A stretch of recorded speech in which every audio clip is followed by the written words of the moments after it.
welcome to Moneycontrol. We are at the Grand NGMA in the heart of Delhi, and we are with Miss Meenakshi Lekhi, the Minister of State for Culture and External Affairs. It's been a busy last few months, if I may say, Miss Lekhi, and we are at this beautiful place with a lot of exquisite handcrafted items. Just tell us a little bit about what is it that India is showcasing right now to the world leaders. So when we talk about, G20 was supposed to be an elite group of people and countries who would talk about the economic policies and how the globe needs to manage its economies and the countries need to manage their economies.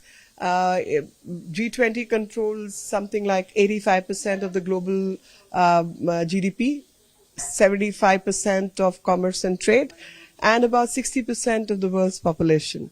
So considering that, when India came in, we tried to showcase our culture, its implications, and how culture can be a booster for economy as well, and how India has, while progressed ahead, but we have showcased inclusion.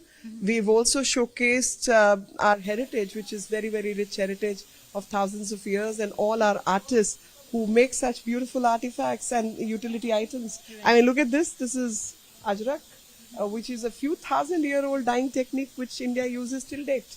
So you have Patan Patola right Yeah, here, you have ajrak, bandhani. you have bandhani from Rajasthan. Also, all the delegates are being given phones by the Indian government to make their purchases using UPI.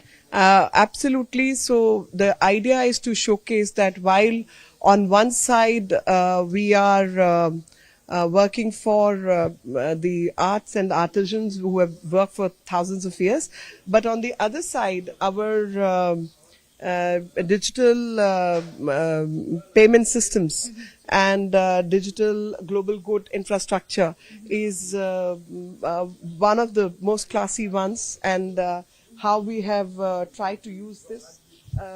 So they'll be given phone and they'll be uploaded with small sums of money so that they can see and how Indians are shopping these days, and how we have got about 48% of the digital footprint in terms of global transactions. Actually, and I couldn't have thought of a better venue for this.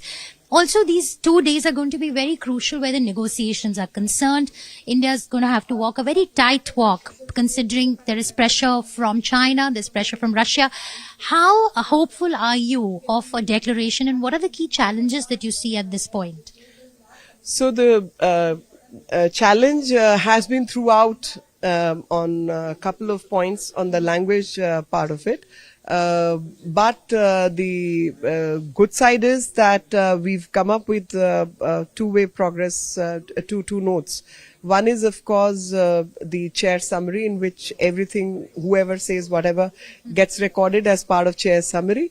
And then there's the outcome document, which is a document putting across all those things which have been agreed upon. So that's the way we have devised the method of working together.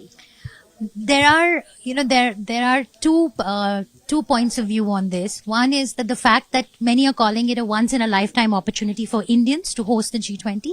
Second is that if we are not able to come to a joint declaration, it could have been a case of much ado about something that did not yield significant results. What are the key takeaways that you think are there? What you mean by that? I really don't know what you mean by that, because when it comes to putting 60 locations on the world map of tourism, India has already done that. When it comes to showcasing the renewable energy front, we have already showcased that. When it comes to changing the method of availability of finance in terms of institutions like IMF, etc., and bringing them on track for availability of finance to the world, we've already achieved that. When it comes to making African Union and Global South as part of the consultative process, we've already achieved that. So it's how you look at it. That's wonderful. A big comeback to the naysayers who have been saying about, been talking about the declaration. Ms. Lekhi has said that India has had a lot to gain from this. Besides putting nearly 60 cities in India on the world tourism map, it has expanded the scope of G20. Thanks so much for watching.